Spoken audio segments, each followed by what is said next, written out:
اب وہ شجرہ کون سا تھا؟ اس سے ہماری بحث ہمارے شیخ مطہر رحمۃ اللہ علیہ فرمایا کرتے تھے جس کو اللہ نے مبہم چھوڑا ہے اس پر مبہم ایمان لانا فرض ہے، جس کو کسی کی تفصیل بتائی ہے وہ تفصیل لانا فرض ہے۔ اللہ نے مبہم چھوڑا ہے کون سا شجرہ ہے، مجھے نہیں پتا کون سا شجرہ ہے، یہ گندم کا درخت ہے، یہ گندم کا پودا ہے، یا سیب کا ہے، یا کوئی اور ہے، یہ ہمیں پتا ہے، یہ بس شجرہ ہے، یہ شجرے کے ذکر ہے۔ اگر آپ ہے فتکون من الظالمین تو پھر آپ نامناسب کام کرنے والے ہوں گے، آپ اس کی طرف کریں، ٹھیک ہے۔ یہ وجہ شیطان جو ہے وہ کہنے لگا کہ اللہ نے فرمایا ما منع کام تسجد الا ما تو، میں نے تمہیں حکم دیا کہ سجدہ کرو، تم نے سجدہ نہیں کیا۔ تو وہ کہنے لگا، وہ پیارا محقق تھا، وہ کہتا ہے میں تحقیق کی بات کرتا ہوں، تکلیف نہیں کرتا۔ آنا خیر من خلقتنی من نار و خلقتہ من طین، میں آگ سے پیدا ہوا اور وہ مٹی سے پیدا ہوں، مٹی نیچے جاتی ہے، آگ اوپر ہے، میں اوپر ہوں وہ نیچے، میں اس کا سجدہ کی کوئی اللہ فرما فوق ذلک۔ نکلتے نکلتے وہ کہہ گیا ہے کہ میں تمہیں بتاؤں نہیں کہ یہ شجر مخلوق ہے، یہ ہمیں اللہ نے روکا تھا، ہم نے نہیں دور رہے، آج فکر ہے، اور اللہ نے آپ کو روکا ہے، ایک دن آپ بھی نہیں کریں۔ وقاسمہما، اور اس پر اس نے قسمیں کھائیں، اللہ جس کا اللہ اللہ اللہ ویسا ہی کہا۔ شیخ قرآن رحمۃ اللہ علیہ فرمایا کرتے آدم اور حوا کو یہ پتہ نہیں تھا کہ یہ پاکستانی کوئی تاجر ہے، قسمیں بہت کھا رہا ہے، اعتبار کر لیا، آدم کو یہ پتہ نہیں، بارہ یہ کہتے ہوئے چلا گیا، بجلی سے ڈالا آواز پسندہ دل میں بجلی ڈال کے یہ کہہ دیا، اس وسوسے کا اثر ہو گیا ہوا پر، اور آدم علیہ السلام پر اس وسوسہ تو ڈالا، اثر نہیں ہوا، لیکن ایک دن دونوں کا بیٹھے، وہ جان بوجھ کر اور یہ ہو گیا۔ تو اللہ نے یہ پوزیشن طے کی، یعنی یہ تین شخصیتیں ہمارے سامنے آتی ہیں اس وقت تاریخ میں، ایک شیطان ہے، اس کو حکم دیا، اس نے عمل نہیں کیا، اور آدم علیہ السلام نے اس کو روکا ہے اور حوا کو روکا ہے، یہ دونوں رک گئی، یعنی ان پر اس نے نہیں پر عمل نہیں کیا، اس نے حکم پر عمل نہیں کیا، لیکن اس کو ایک کو ہم شیطان کہتے ہیں اور ایک کو ہم معصوم کہتے ہیں اور ایک کو ہم ولی کہتے ہیں، یہ کیوں؟ یہ تقسیم کیوں؟ وہ واضح وجہ یہ ہے کہ جو جس نے رکا وہ اس پر ڈٹ گیا، ہٹ گیا، میں نہیں، شیطان کو تبدیل کرنے کے باوجود ماں پارا کام کر جو اس وقت بھی معافی مانگنے کا بھی تھا، لیکن وہ استکبار اس سے انکار کیا اور بڑا ہوا، اور یہ دونوں انہوں نے کہا کہ میں نہیں چاہتا کہ شیطان تمہیں نکال دے گا، اس میں سے کرے گا، تو یاد نہیں ہے، تو انہوں نے ربنا ظلمنا انفسنا وان لم تغفر لنا وترحمنا لنکونن معافی مانگی، ان دونوں نے معافی مانگ لی، وہ ہٹ گیا، وہ ہمیشہ کے لیے رجیم ہو گیا، ان پر اللہ نے توبہ ان کی قبول کر لی۔ اب آدم علیہ السلام پھر معصوم کیسے گئے؟ آدم علیہ السلام کے اللہ نے علیحدہ پوزیشن ظاہر کی اور فرمایا وَبَرَكَتْ عَيْنَا آدم قبل فنسي ولم نجد له عزما، ہم نے آدم کی طرف ایک حکم بھیجا تھا، وہ بھول گئے تھے، انہوں نے تو کبھی ہماری مخالفت کا ارادہ تک نہیں کیا، لہٰذا آدم علیہ السلام معصوم ٹھہرے اور شیطان رجیم ٹھہرا، اور ہوا جو ہے فتح ہوا ہے، فتح لگا آدم من ربی کلمات، آدم علیہ السلام نے اس کے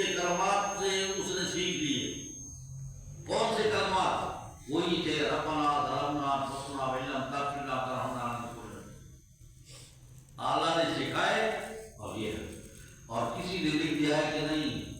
عرض پر دیکھا تو محمد رسول اللہ لکھا ہوا تھا. آدم علیہ السلام نے فرمایا اس کا واسطہ ٹھیک ہے کہ آدم علیہ السلام جو وسیلہ کرتے لہٰذا ہم بھی وسیلہ کرتے ہیں. ہم آدم علیہ السلام کیا ہم کہتے ہیں بالکل مبارک ہو، آپ کے جذبات کا قدر کرتے ہیں کہ آدم علیہ السلام نے جو کام کیا وہ کرتے ہیں. ایک ہے ہم آدم علیہ السلام والا کام نہیں کرتے، گناہگار ہیں، پر یہی ہے یہ نتیجہ نکلے گا اور کیا نکلے گا. تو پھر ہم ایک اور آپ کو دیتے ہیں. آدم علیہ السلام اپنے بیٹے اور بیٹی کا نکاح کرتے تھے. آپ اس پر بھی غور کریں. ہم نہیں کرتے تو ہم گناہگار ہوں گے. آپ نے کو کہا اپنی بیٹی اور بیٹی کا نکاح کر دیں. کہتا ہے یہ تو اس کی شریعت نہیں ہے، ہماری اور شریعت ہے. پھر نبی پاک صلی اللہ علیہ وسلم اس طرح وسیلے نہیں کیے. اس وسیلے میں آپ کو وہ شریعت نظر آ گئی اور دوسری شریعت میں اپنی نظر آ گئی. پورا عمل کرے گا، عمل کرتے تو پورا کرے نا. آدم علیہ السلام اپنے بیٹے اور بیٹی کو شادی کرتے تھے نا، بہن بہن کی. آپ نے اپنا کر کے آپ ہی کریں تاکہ آدم علیہ السلام ہمیں بھی پتہ چل جائے گا کہ آدم علیہ السلام کے ایک مذہب والا بھی ہے.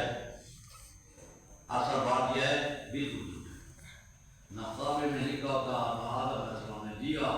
قرآن نے فیصلہ کیا فتلقى آدم علیہ السلام نے من ربہ کلمات فتاب علیہ. وہ کون ہے؟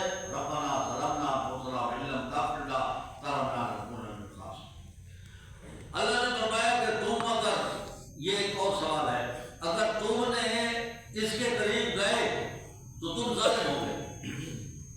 اور وہ دونوں کرتے ہیں، کہہ رہے ہیں ربنا ظلمنا، ہم نے ظلم کیا. تو جو ظالم ہو معصوم کیسے ہوتا ہے؟ آپ سمجھے ذرا بات. یہ مختصر طور پر کہہ رہا ہوں، زیادہ بحث نہیں کروں گا. لفظ اسم الف صاد میم یہ لفظ اسم ہے. لفظ اسم یہ نبیوں پر استعمال نہیں ہوتا، اس کا معنی گناہ ہوتا ہے، گناہ کے علاوہ کوئی ہوتا. اور دوسرے جو ہیں وہ جو منطق پڑے ہوئے ہیں یہ کلی مشکل ہے. جو نہیں پڑھے اس کو پتہ نہیں چلتا کلی مشکل کیا ہوتی ہے. ظلم کے ظالم کے افراد برابر نہیں ہیں. ظالم کہتے ہیں وضع شیء فی غیر موضعہ، وضع شیء فی غیر محلہ، جہاں جس چیز کو رکھنا تھا اس کی اور جگہ پر رکھ دیا. اس کو ظلم کہتے ہیں. ایک آدمی نے 1 روپیہ اس کے پاس چھین لیا، یہ بھی ظالم ہے. ایک نے اس کو 1 کروڑ روپیہ چھین لیا، یہ بھی ظالم ہے. ایک نے کسی کو تھپڑ مار دیا، یہ بھی ظالم ہے. ایک نے 10,000 آدمی کو قتل کر دیا، یہ بھی ظالم ہے. ظالم کے افراد برابر نہیں ہے. ظالم کا مطلب ہے جگہ نامناسب کام کر دینا. انبیاء علیہ السلام کے مناسب یہ نہیں تھا کہ وہ بھول جائے. بس یہ ہے کہ جو دوستوں میں تعلقات میں تھوڑا سا مناسب ہونا چاہیے تھا وہ. جب موسیٰ علیہ السلام بہت ہوئے، حدیث شریف میں آتا ہے کہ عالم برزخ میں وہ گئے ہمارا عالم میں، تو انہیں تعارف کرایا گیا کہ یہ تمہارا باپ آدم ہے. جو شکل انسان کی یہ ہوتی ہے، روح کی شکل ہوئی ہوتی ہے. گھوڑے کی روح گھوڑے والی ہوتی ہے، انسان کی روح انسان کی، اور انسان کی بھی جو شکل ہے وہی روح ہے. اس کو بعض حضرات جس سے مثالی سے تعبیر کر دیتے ہیں، اگر حقیقت اور جس مثالی علاقہ نہیں ہوتا، وہ اس کی ایک شکل ہوتی ہے بس. تو شکل جب نظر آئی اس کی روح کی، اچھا آپ اب آدم ہیں، آدم علیہ السلام آپ ہیں، سمجھ لیا. یہ کون سی آپ کو مجبوری پڑ گئی تھی کہ آپ نے جنت میں وہ شجر کا جب اللہ نے منع کیا کیوں پایا؟ اس کی وجہ سے غیر ہے تو ہمیں نہیں. وہ کون ہے تو؟ کہتا ہے موسیٰ. تجھے کیسے پتا؟ کہتا میں اللہ نبی ہوں. تو اللہ کا نبی ہے موسیٰ، وہ جو بنی اسرائیل کی طرف کس طرح بنی اسرائیل نے میرے ساتھ کام کیا، یہ سارے آگے ہوئے. آپ اگر شجرہ نہ کھاتے ہمیں یہ تکلیف نہ ہوتی. شجرہ کھایا ہم دنیا میں آئے، یہ تکلیف. آدم علیہ السلام نے فرمایا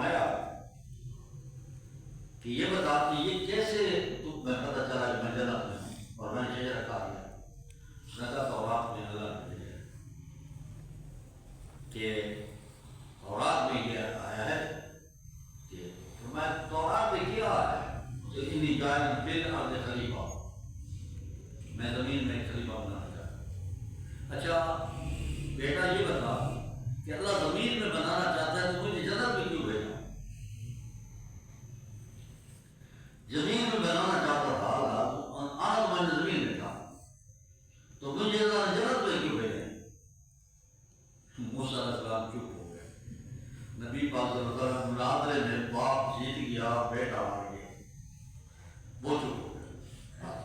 حدیث ایک نہیں بات ہے. اب ہم حدیث کو مثال کریں گے کہ موسیٰ علیہ السلام نے فرمایا اور آدم نے بطیق کا علیہ السلام فرمایا گیا. تو اب قدرتی طور پر ہمیں بھی سوال ہوتا ہے جب دنیا میں بھیجنا تھا ابن جائز فی الحال خلیفہ، پھر جنت میں جانے کی ضرورت ہے؟ جنت کی کیوں بھیجا؟ جنت میں بھیجنا کی ضرورت نہیں تھی.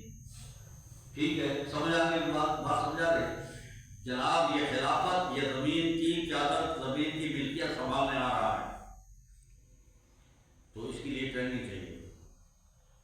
ٹریننگ کے لیے اللہ جنت چاہیے. اور وہاں بھول گئے، کہتا ہے یار دیکھو آدم تم ادھر بھول گئے تو جگہ دنیا میں کیا کرو گے؟ یہ آئندہ تب بھی کرو کہ آپ بھولے بھی نہیں. اپنا دماغ اور اپنا اتنا ذہن رکھے ہیں کہ بھولے نہیں. پھر جنت میں آنے کے بعد آدم علیہ السلام 1000 سال جیسے کم و بیش جہاں رہے، 1000 سال، اور کبھی بھی نہیں بھولے. یہ ٹریننگ تھی ادھر. اور موسیٰ علیہ السلام کو فرمایا یہ بتاؤ موسیٰ، جنت میں جب چلا گیا میں تو دنیا میں نے آنا تھا تو اس سے بہتر شکل آپ بتائیں کیا تھی؟ اس سے بہتر شکل جنت سے نکلنے کی کون تھی بتاؤ؟ وہ نہیں بتا سکے. اس کا مطلب ہے انی جاعل فی الارض خلیفہ. اور جنت، جب الجنت کا لفظ ہو تو دنیا زمین کی جنت نہیں ہے. فی الارض تو زمین میں، اس کا مطلب وہ زمین تھی، وہ کوئی اور جگہ تھی. اور باقی رہا کہ جب جنت میں چلے گئے تو پھر واپس کیوں ہوا؟ جنت سے سکون نکالا نہیں جاتا. جناب جب جنت میں جانے کے وقت یہ حکم دیا جائے ادخلوها خالدین، اب جنت میں رہو ہمیشہ کے لیے. آدم علیہ السلام کو چاہیے اللہ نے فرمایا کہ آپ جنت میں رہیں، یا آدم مسکون انت وزوجک الجنہ، یہاں سے دور ہو گئے، خالدین کے لیے نہیں فرمایا. اور فرشتے جو جنت میں جاتے ہیں پھر نکل آتے ہیں، پھر ان کو بند کرو. جو جنت میں داخل ہو جائے واپس نہ آئے. اور شیطان کے اوپر تھا وہ بھی واپس کیوں نکلا؟ تو اس کا مطلب یہ ہے کہ جب داخلے کے وقت یہ حکم دیا جائے کہ آپ ہمیشہ کے